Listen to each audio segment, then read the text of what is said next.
Hey everybody, Eric Grenier here with Philippe J. Fournier for this week's episode of The Numbers. Philippe, I am absolutely melting, and if the viewers, maybe people can even hear it, but if the viewers see sweat dripping from my face, it's not because you're putting me on the spot, it's not because I'm nervous, it's because I'm hot. It's hot here. How is it where you are? You're hot in per se. That does not happen very often, my friend. Yeah, a couple days a year. At least I'm in my basement, so it feels pretty cool. Yes, it's a very hot days of summer. We are July 15th, my friend, halfway through. Well, I was going to say summer. That's not true, but halfway through July at least, and 1 month removed from two very interesting by-elections. So where do you want to start today? We don't have many polls, but we have interesting numbers to dissect and explore. Yeah, we have a bit of a lighter episode, I guess. There's not much going on in sort of our world. Obviously, there's lots going on in the political world with stuff happening all the time with the United States, things like that, and the government having to deal with that. But in the political electoral world, the polling world, a little bit quieter. But last week we did chat a lot about the NDP and what could happen with that leadership race. And in the last week, we have finally gotten some clarity on how this leadership race is going to play out. Yep. So the NDP has decided that the race will begin officially in September. It will run until the end of March. They say the leader will be chosen before March 29th at their national convention in Winnipeg. It's $100,000 to get in the race, and there'll be more details as things go forward. We had talked about whether short, long. Yeah. What do you think? Is this short or is this long? This is sort of in the middle, isn't it? Yeah. I mean, a short one would have been before Christmas, I think. And the longer one would have taken at least a year. Now it will be almost a year to the day of the federal election. Yeah. This is fine, I feel like. I mean, if this was a majority government, as we mentioned last week, Eric, the NDP could have, taken its time. But it is still a minority. Right now, we'll go into the numbers of the federal numbers with Mark Carney. The Liberals are still in the honeymoon. They're in no danger. But we don't know by the end of March what will be the mood of Canadians. So it may not be a bad idea to do this. Winnipeg in late March. That sounds like fun, isn't it? I'm going to explore that. Maybe... it's been a while since I went to Winnipeg and maybe catch a hockey game there. But anyway, but the rules here. $100,000 fee. I believe this is 3 times as much as the entry fee of 2017. Is this a way to filter bad faith candidate, or is this a way to filter just serious people, in your opinion? Or is this maybe a tad too high for the NDP, considering they don't have much money and they don't have many voters? So what do you think, Eric? I think that there's a couple of things here. One, you often hear complaints that, if you put the fee too high, it's keeping out, it's letting it be for the rich or something like that. There's a donation limit. And I mean, in the end, if you can get a lot of people to give you $100, you can get to the fee just as much as if you can get a few people to give $1,500. Yeah. So I don't really buy that notion that the fee has to be lower to make it easier for people to get in, because what you need when you're a political party in Canada is the ability to raise money. Yeah. And we've seen that the New Democrats have not had that ability for a while. They've been struggling in fundraising.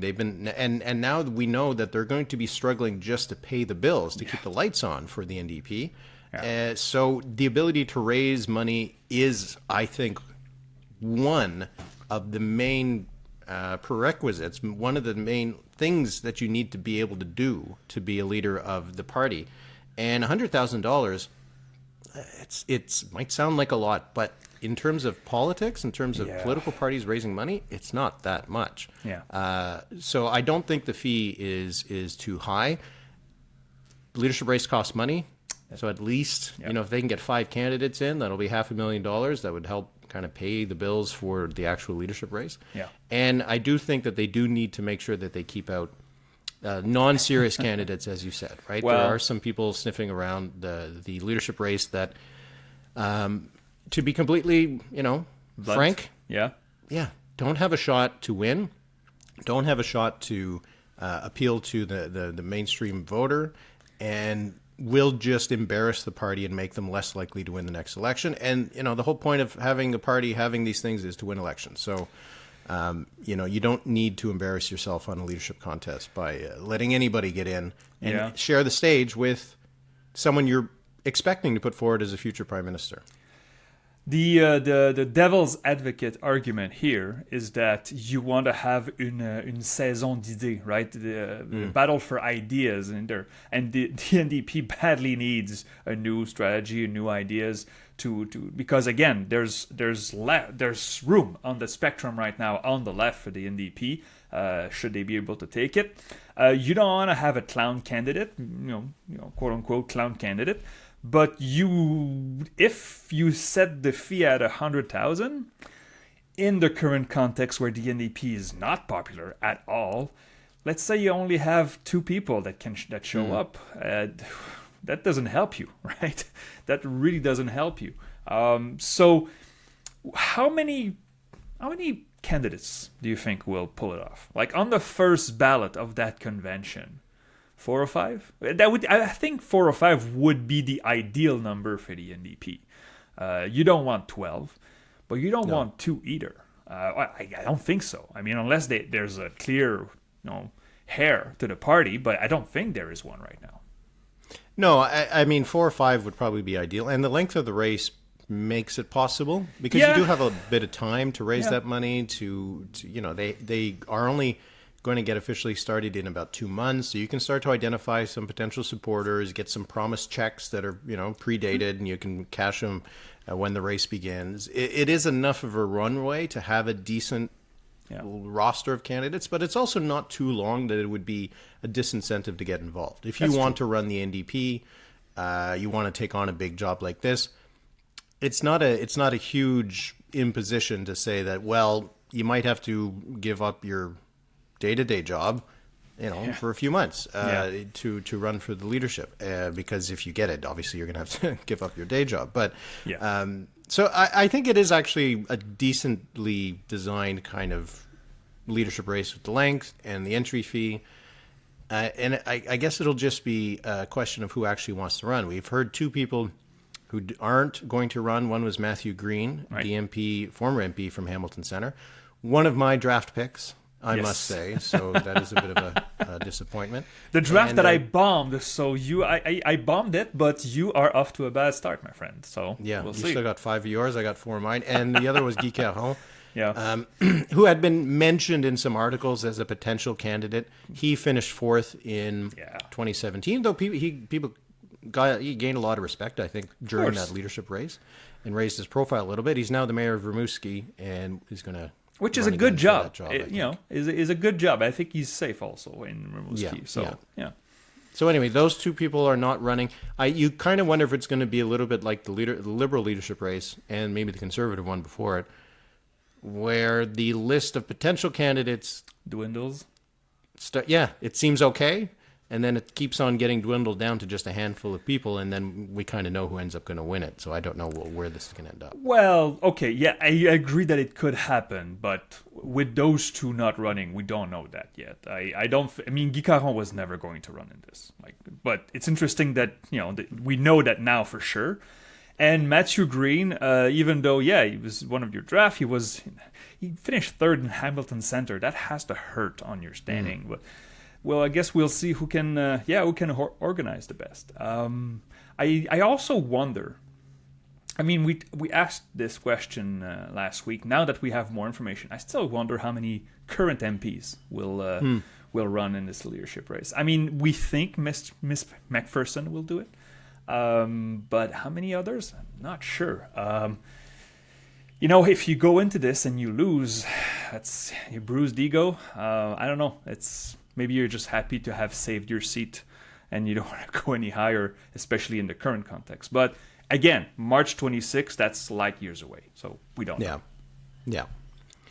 We do know that the NEP still has lots of work to do. We've got some more polls that came out over the last little while, and we'll start with them. They had 7% in a new poll from Leger. They had 11% in a new poll from Nanos. But I'm starting now to, when we talked about this a few weeks ago, and we were talking about, what's the real gap between the Liberals and the Conservatives? Has there actually been some real movement? We had the Abacus polling that was suggesting that there wasn't lots of movement between the Liberals and the Conservatives. But now I'm starting to think that is a little bit of the odd man out in terms of the polling. Because we have a new poll from Leger, a 13-point lead for the Liberals, 48% to 35%. And the regular Nanos comes out again with about 10, 11-point lead. Stable. 44.5 for the Liberals, 34% for the Conservatives. What do you think about these new numbers? Well, the Leger ones are always interesting, of course, because you wait for the Leger to see if the trend is confirmed. And when we break it down, we see that the movement from Leger, 2 consecutive polls from Leger that shows the Liberals above 50% in Ontario, 53 Liberal, 37 Conservative. And the rest, a little bit of movement in BC, but the rest is pretty stable. And again, second consecutive poll from Leger that shows the same thing.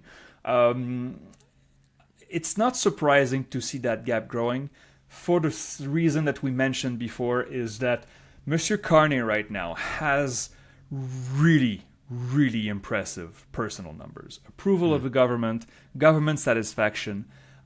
We had an Angus stream this morning. We'll get to it in a second, but the question was asked, do you approve or disapprove of Mark Carney and his government?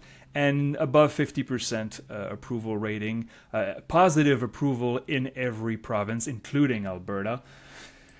Yeah, and Leger had the 58% approval, 28% disapproval, so that's a plus 29.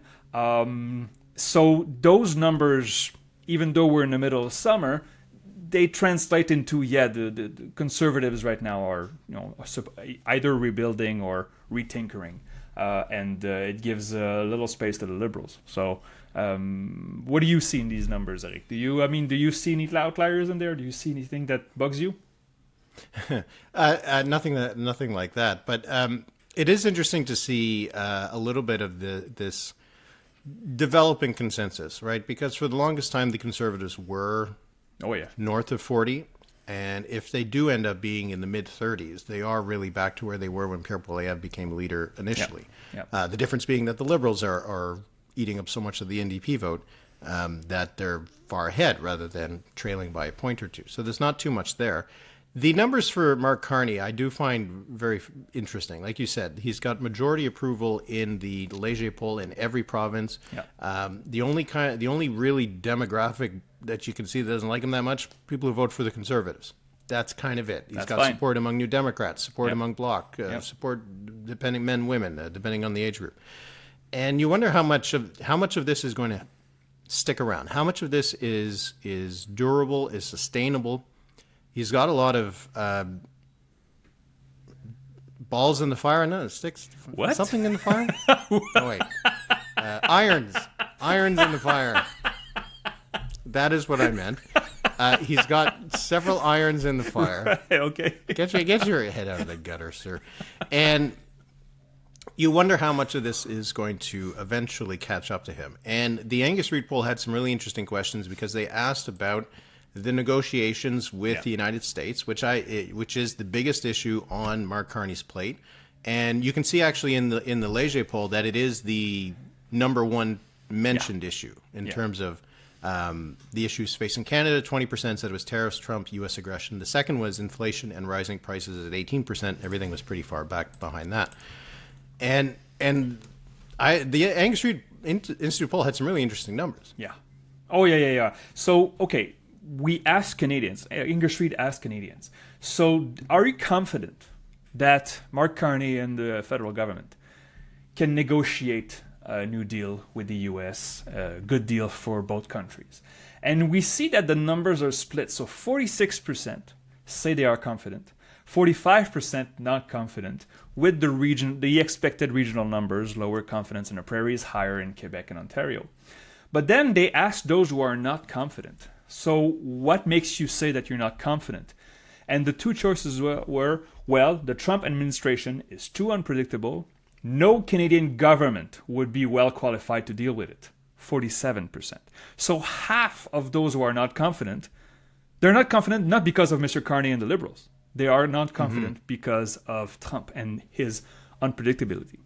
So I think this at least gives some leeway to the federal government right now, because many Canadians, clearly in the numbers, show that, yeah, we may not get a great deal right away, but it's not because of us. It's because of them. And that's a good position for the Liberals to be in. Now, it's also a position that shows that the Liberals are in a honeymoon. And if no deal is struck by next year, I think the patience could run very thin. But for now, at least, they have some leeway. Yeah, I think that's really what it comes down to. I hear lots of discussion about what happens if they don't get a good result, if we get imposed with bigger tariffs, if the negotiations fall apart, and how much of a blowback will there be from Mark Carney. And these numbers do suggest that a big chunk of the people who would be upset about it will be upset at Donald Trump and the United States, and kind of expect that the Canadian government's not going to be able to do all that much, which, based on all the letters that you see coming out of the White House to different leaders across the world, seems to be the case, that it doesn't really matter what you do. Whatever happens on a given day is pretty unpredictable. The same poll had a question, how confident are you in the U.S. negotiating team, including President Trump, to negotiate in good faith? Yeah. 84% not at all confident. So people assume that we're going to get kind of jerked around by these negotiations. So, yeah, I do think that it does give Carney some leeway, as you said. But I guess the question is, eventually, if the negotiations don't go as well as people would hope, that the tariffs kind of have an impact on the Canadian economy, and then in a few years, we're seeing those impacts pretty strongly, and people are feeling them. Does it matter anymore who's to blame? Is it just, do people take out that frustration on the government because they're the ones there, they're the ones who are leading the economy, and it's not going well? That is really the danger for Carney and the Liberals, I think. Yeah, that's why I think, even though there's little faith in the good faith of the U.S. administration, it's in the best interest of the federal government to try at least to strike a deal. Like, no, don't give up on it.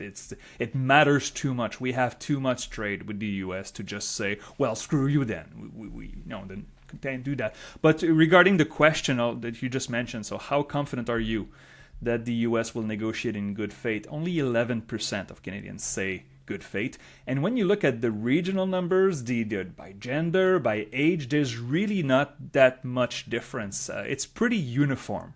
And so, again, this shows you how strong this feeling. Canadians feel betrayed by the U.S. They have for many months.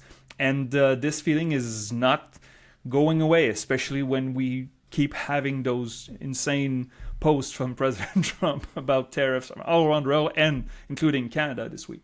So not easy to deal with somebody that is that unpredictable, but we also know that the U.S. is hurting themselves right now. So waiting it out may not be a bad strategy, but we'll see. The Angus Street Institute then broke it down in a way to try to look at the entire kind of electorate. So they have 34% of Canadians who say they're confident that the negotiations will go well because Carney and the team are well qualified to get a good deal. So you got about a third of Canadians who say, yes, we're going to get it done because Carney's great. You have this 13% who then say they're confident that the negotiations will work out because Trump always backs off. That idea that Trump always chickens out, the taco thing. So they're saying that the negotiations will be fine because in the end, the United States are going to blink. You have 24% who said they're not confident because they don't think Carney is up to the job. So you got 24% who are think that this is going to fall apart because of Carney, 34% who think it's going to go well because of Carney, and then finally you got 21% of the population who says they're not confident because Trump is too unpredictable.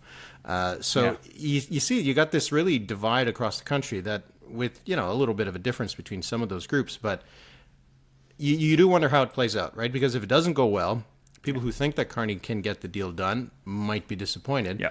And obviously if it does go well, then the people who think that he can't do it will, I suppose, be impressed. But the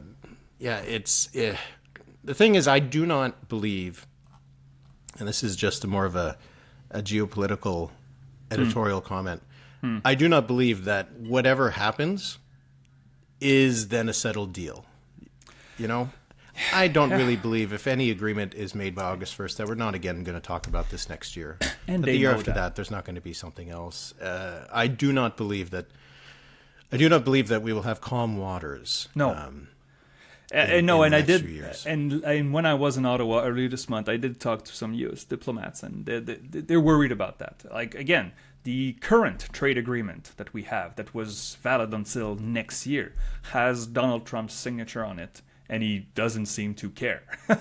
And we have clips, we have videos of Trump saying this is the best trade deal both countries, and well, 3 countries including Mexico, has ever had in their history, and then he tore it apart. For reasons that have been a moving target ever since. So this is a concern. They have mixed midterm next year, right? Well, we think they do. We hope they do, south of the border. And usually midterms are not good for incumbent, whether it's Republican or Democrat. And so maybe the hope of the Canadian administration, the Canadian government, is that, south of the border, it levels off a little bit and Trump has less leeway. But it seems November 26th is still pretty far in the future. So betting on that would be a bit risky, I feel. Okay, we are going to move on to a tiny little quiz that I'm coming up here with for Philippe. It is the doldrums of summer, and we don't actually have a huge amount of things to talk about, so we are kind of trying to find something that we can discuss. And I thought that we could look back at the past doldrums of the summer and do a little bit of a little trip down memory lane to try and see how things were. So what I'm going to do is I'm going to go back for the last few years. I'm going to look for polls that were done in mid-July. And I'm going to see if Philippe can kind of guess where things were. Okay. Philippe watches the polls probably even more than I do. He has little charts, and he loves the charts. I think he puts them up on his walls, and he looks at them at night with his cats. And he knows the numbers well. So I think that he can manage this. He can manage this. So it's going to be not exactly quiz, just a little to see.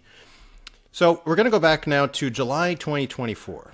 All right. It was a long time ago. It was 1 year ago. I know, right? So much happened.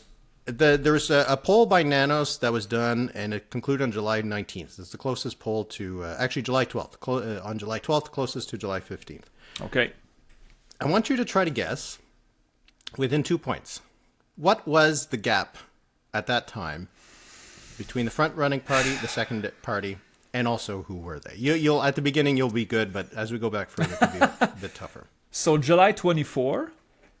July 12th, July 2024. 2024. Nanos Research came out with a poll. Okay. What was the gap between the one party and another? Well, it was the Liberal and Conservatives. I know the NDP eventually caught up to the Liberals, but I believe it was in the fall because you make a big fuss out of it.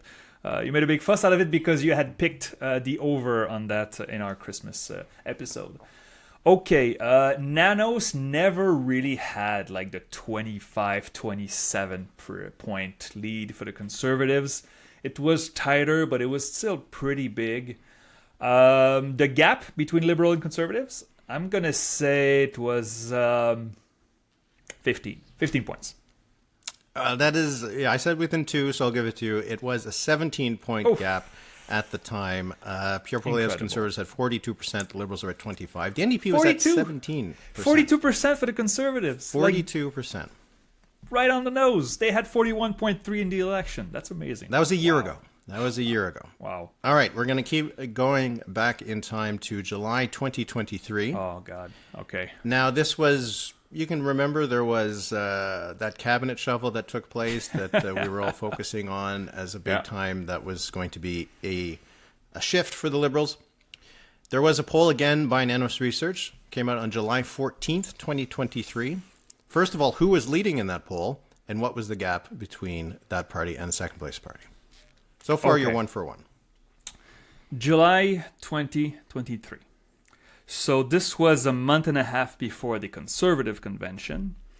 And I remember well that we were wondering, is this just big summer polling that is, skewed because the Conservatives took a big lead starting in early August. But in mid-July, it was not the Liberals leading, because it was the Léger poll in June was the last one with the Liberals leading. So it was the Conservative leading. And you're asking me for the gap? Mm-hmm. Which day again? It was July 14th, 2023 from Nanos. Oh, God, July 14th. Okay. I'm going to say it was Conservative +8. Just again, right on the edge, it was Conservative +6. The Conservatives at 35% in that poll. The Liberals are at 29%. And the NDP was at 19%. So this was 2 years ago. Incredible. Yeah, 2 years ago, the NDP was at 19% and the Liberals at 29%. Okay, so you're doing well, 2 for 2. Now we're going back a little bit further. July 2022. Okay. I'm not even sure what was happening back then in July 2022. Conservative leadership race was ongoing. Poilievre won in September that year. We hadn't yet started the podcast. The Queen was still alive, yeah? Yeah, okay. It was one of her regnal years. There was a poll that came out from Abacus Data on July 17th, 2022. Okay. Who was leading in that poll, and what was the gap? Abacus Data, often in recent, I wouldn't say months, but recent years, had the Liberals a bit lower than the rolling average. So July 22, I'm going to say the Conservatives were leading, but not by much. I'm going to say it was Conservative +4. You're too much. Again just on the edge. It was Conservative +2. There was at 33% to 31 for the Liberals and 19 for the NDP. All right, so you're still doing all right. We'll keep going back. We'll go back to July 2021. Maybe we'll see how far you can go before you get in there. So July 2021, we were just waiting for the election to begin. Yeah, the election was kicked off in mid-August, and we were in the middle of the pandemic at the time. So we had two polls. We had two polls that came out on July 16th. So they came from the Angus Reid Institute and the Nanos Research. Now, these polls were both very different, so I'm not sure what to do in this case. You could ask both. That's a clue. That's a clue. Yeah. Okay, So the two polls were different. They had Okay. different gaps. They were on July 16th. That's the closest one from July 15th. Can you guess who was in the lead, and what was the margins? Okay. July 21 was a month before Justin Trudeau started the election. It was on August 15th that the election started. I remember I spent that whole day at Radio-Canada waiting. And the reason... He's not bitter.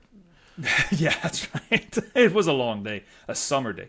And the reason there was a campaign started in August is because the Liberals smelled blood in the water and figured, hey, we can have a majority now, and then didn't have a plan for the first 2 weeks. So the Angus Rather than Street having you Institute- guess both, you can guess why don't you try to guess the average gap between the two of them? I think that would be a bit more sensible. So you said Angus Street and the Institute and Nanos. Abacus Data. Okay. And Nanos. And Nanos. I'm sorry. Okay, Nanos. I'm going to say both anyway and then make an average. I'm going to say the Angus Street Institute had both parties tied. I'm going to say that Nanos had Liberal +5. How's that? Oh, you're No, you're I'm not off. too bad on one of them.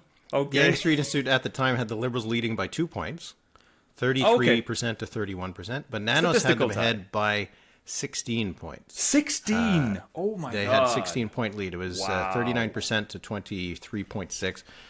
So Wow. the average gap between the two of them was 9 points, which is kind of why the Liberals wanted to kick off an election early. Why don't we just keep going back? I'm enjoying this. We're going to go back to July 2020. So July 2020 was in the midst of the pandemic. This was the days when Justin Trudeau would be coming out in front of Rideau Cottage and making his statements about the state of the country. There was a poll that came out. There was two polls that came out on July 16th. They were by Ecos and Abacus Data. The gaps between them was not significantly different. So I'll average them out and okay. So who was leading, and what was the margin between the two of them on average? Okay, well, the Liberals were leading in that summer.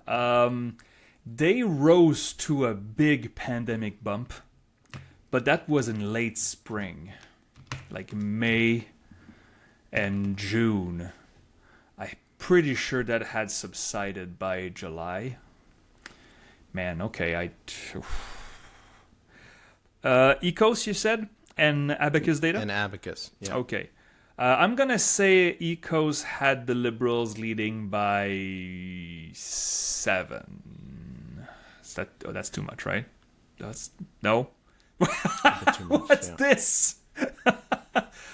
And Abacus, I'm going to say Abacus had the Liberals leading by 3. How's that? Okay, so you're saying there was an average lead of 5 points. Yeah, I can do that. Yeah, sure. That's what I said. Okay. Yeah. Well, within my little game, you are correct. The average was 4-point lead for the Liberals back in July 2020. Wow, really, huh? That's not that much. Yeah. No. So what do you think? Do you want to keep going? 19, yes. Post-SNC-Lavalin affair, pre-election in 2019. Go for it. July 2019, as you said, the SNC-Lavalin affair was still causing some trouble for the Liberals. They were only months away from the scheduled date of the election in 2019. And there was a poll that came out on July 15th. So this is a poll that was published 6 years ago today, or at least it was out of the field 6 years ago today, and it was from Ipsos. What was the gap, and who was leading in that poll? Here's what I remember. There were many polls from serious firms, including Ipsos and Léger, that had the Conservatives with a big lead. Not 20 points, but 8, 9 points. But that was in May. And I think by summer it had tightened up. I remember writing a column for my clients back then. So Ipsos in mid-July. I'm going to say Conservative plus 5. How's Very good. It was Conservative plus 6. Okay, all right. 37% to 31%, 18 for the NDP. And as you said, there were some polls at the time that were putting the Liberals and the Conservatives neck and neck, a few of them putting the Conservatives ahead. I'm actually impressed by your memory of the polling trends from so long ago. Well done. Yeah, but thing is, to be fair, though, there wasn't much movement for the longest time, right? Yeah. So, we stayed... the results of the 2019 and 2020 election were so close because... numbers barely moved. Yeah.